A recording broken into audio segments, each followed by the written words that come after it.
प्रणाम साथियों, मैं आपका साथी नीरज सिंह। साथियों, 70 वर्षीय किसान नेता जगजीत सिंह डल्लेवाल पिछले 25 दिनों से पंजाब और हरियाणा के सीमा खनौरी बॉर्डर पे आमरण अनशन पे हैं और अब सुप्रीम कोर्ट उनके स्वास्थ्य की सुनवाई करते हुए उन्हें नज़दीक के किसी अस्पताल में भर्ती, पंजाब सरकार को आदेश दिया है कि नज़दीक के किसी अस्पताल में उन्हें भर्ती कराया जाए ताकि उनके स्वास्थ्य की निगरानी लगातार की जा सके। साथियों, हमेशा से किसान ही विस्थापित हुआ है और आज किसान नेता को उनके आंदोलन स्थल से सुप्रीम कोर्ट उन्हें विस्थापित करने का आदेश दिया, बजाय कि वो सरकार को आदेश देती कि अपने किए गए वादे से, वचन से, जिस वादे के आधार पे, जिस वचन के आधार पे 2020 का लगभग 1 साल चले और 700-750 किसानों की शहादत के बाद प्रधानमंत्री मोदी ने ये कहा था कि शायद उनके तपस्या में कहीं कमी रह गई।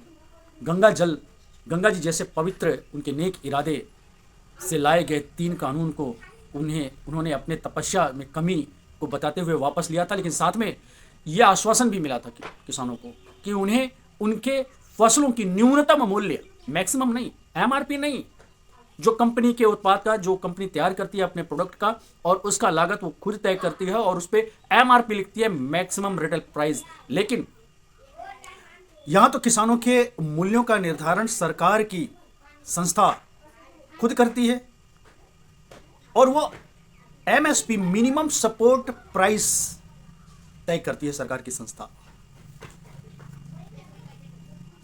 किसानों को, यानी कि किसानों को अपने मूल्य तय करने का खुद से भी अधिकार नहीं है और वो जो दाम तय करती है सरकार, उसकी कोई गारंटी नहीं है कि वो उसे मिल जाए। और जो दाम तय करती है, वो तय करने का जो फॉर्मूला है वो भी दोषपूर्ण है।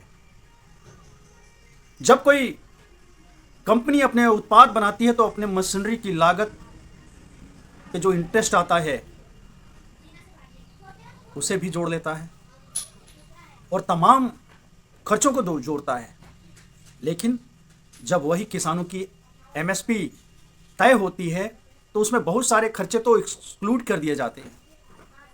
और सबसे बड़ी बेईमानी तो किसानों के साथ ये है कि उनके मूल्य, उनके श्रम के मूल्य को अकुशल मान के निर्धारित करती है। यानी कि सरकार ये मानती है कि जो लोग स्कूली पढ़ाई करें, जो ज्ञान स्कूलों में प्राप्त किया जाए पढ़ के, और जो अफसर बन जाए, उसी का ज्ञान एक योग्य ज्ञान है, कुशल श्रमिक उसी को मानती है।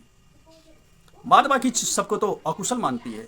भले वो ज्ञान विज्ञान पीढ़ी दर पीढ़ी हस्तांतरित होते हुए हजारों साल के बाद आज उपलब्ध हो उस किसान परिवार को या उस किसान के पास, उसे वो अकुशल मानती है। एक बहुत बड़ा लड़ाई यहां पे भी है।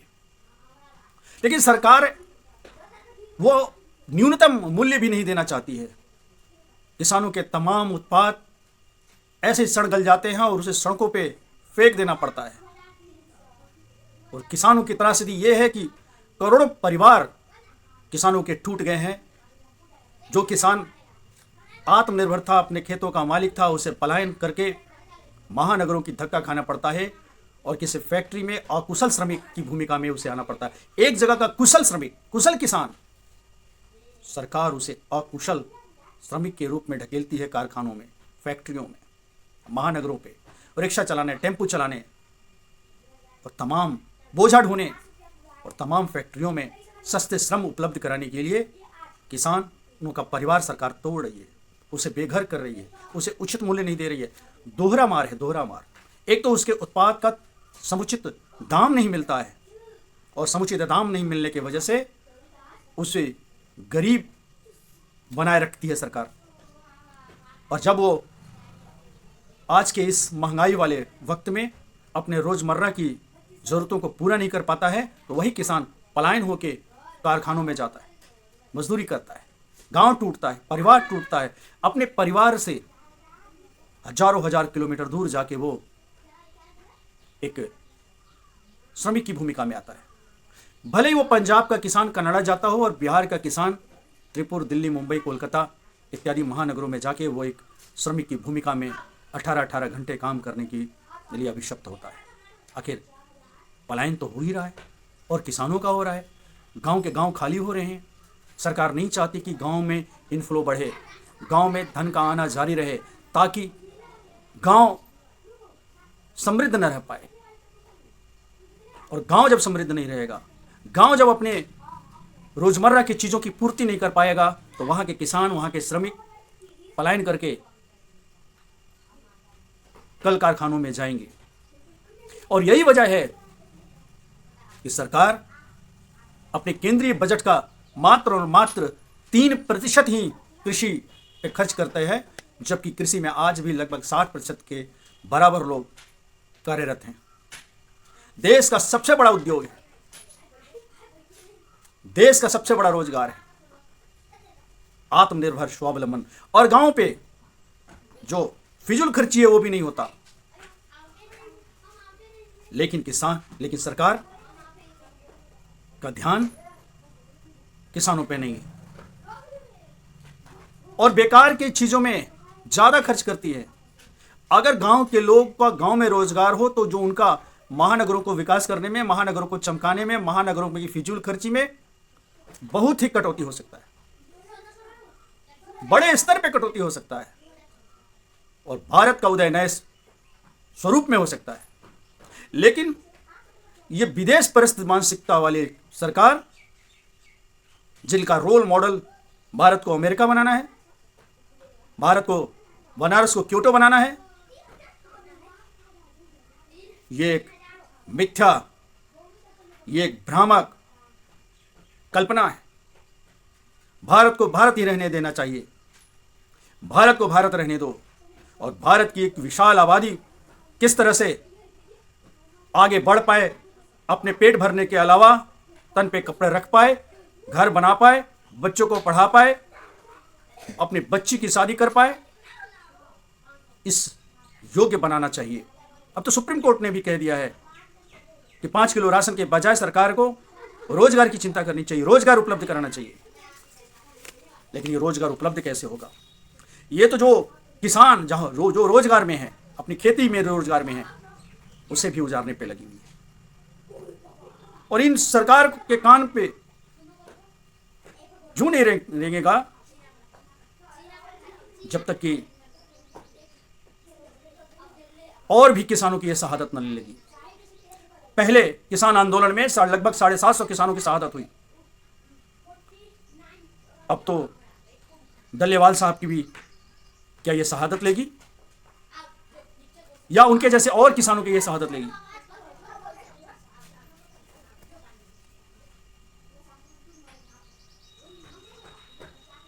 सरकार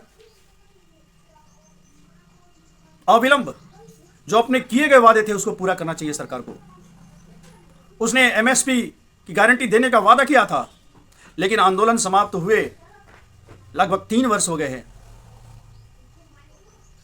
फिर भी सरकार कान में रुई लगा के कान बंद करके बैठी हुई है, आंख बंद करके बैठी हुई है और मुंह भी सिली हुई है। साथियों, उस विकास के कोई मायने नहीं होंगे जब इस देश के 80 करोड़ आबादी को 5 किलो राशन पे जिंदा रखा जाए। अगर सरकार चाहती है कि किसान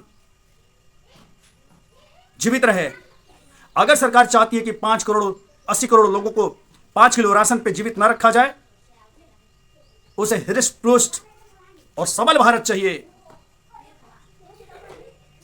तो किसानों को उसका अधिकार मिलना ही चाहिए, एमएसपी की गारंटी मिलनी चाहिए। और जो तमाम किसानों को कर्जदार बनाया गया है क्रेडिट कार्ड के द्वारा,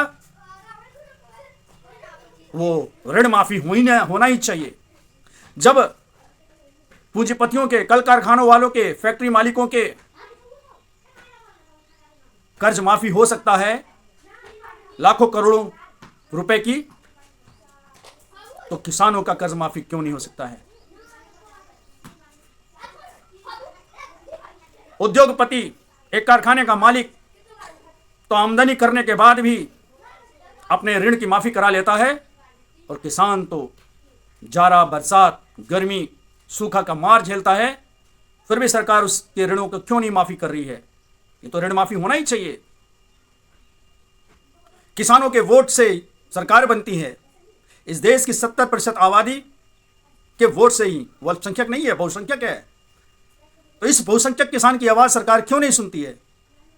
अभी एक जज साहब कह रहे थे कि बहुसंख्यकों की राय से ही देश चलेगा, उसकी ही राय इस देश में लागू होगा। तो बहुसंख्यक किसान, 70% आबादी इस देश में किसानों की है। तो इस बहुसंख्यक किसान की राय क्यों नहीं सुन रही है, क्यों नहीं आवाज सुन रही सरकार? इस 70% आबादी की भी राय तो सरकार को सुननी पड़ेगी। अगर सरकार चाहती है कि लोग भुखमरी के शिकार ना हो, क्योंकि सिर्फ 5 किलो राशन पे उसका काम नहीं चलेगा, उसका गुजारा नहीं होगा।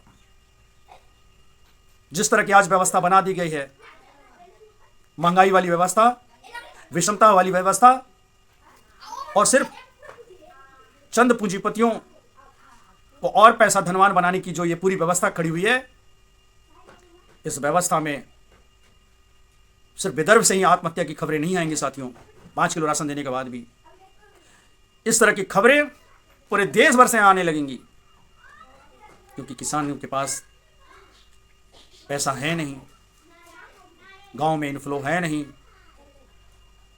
किसानों के अस्तित्व का सवाल है, उनके सर्वाइवल का सवाल है। और सरकार ये मान के चलती है कि किसान एक समाप्त हो जाने वाला वर्ग है, समाप्त हो जाने वाला प्रजाति है, और खेती वो मजबूरी में कर रहे हैं। ये दुनिया भर के सरकारों की मान्यता है, और ये मान्यता बदलने का वक्त है।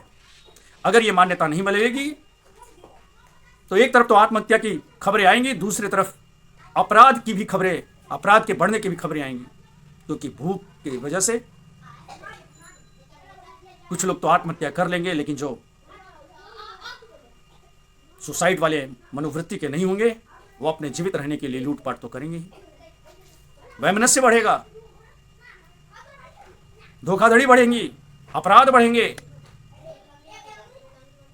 ये सच्चाई है। और कितनी भी सरकारें, कितनी भी पुलिस बढ़ा लें, इस अपराध पे नियंत्रण नहीं हो सकता है। क्योंकि अपराध पे नियंत्रण तभी होगा जब लोगों का पेट भरा रहेगा, वो शांतिपूर्वक तभी रह पाएंगे। अगर अपराध ना भी बढ़े तो सरकारें शांति से थोड़ी रह सकती हैं, क्योंकि जब तक दुखी किसान रहेगा, धरती पे तूफान रहेगा। इसलिए वक्त रहते सरकार को चेतना चाहिए, और उसे न सिर्फ एमएसपी की गारंटी वाली कानून को लागू करना चाहिए, बल्कि किसानों की कर्ज माफी करे और अपने बजट का 50 से 60% हिस्सा आबादी के अनुसार, जिसकी जितनी आबादी उसकी उतनी हिस्सेदारी के सिद्धांत को भी लागू करना पड़ेगा। क्योंकि किसानों की आबादी अभी 60 से 70% के बीच में है। जो गांव में रहता है, प्रत्यक्ष रूप से खेती करता है, इसलिए उसका हक है, उसके भारत के बजट में 50 से 60% की उसकी हक है, उसका हक मिलना चाहिए। नहीं तो ये आंदोलन सिर्फ पंजाब और हरियाणा वासी नहीं, इस आंदोलन के साथ पूरे देश भर खड़ा हो जाएगा। ये दिन दूर नहीं। धन्यवाद।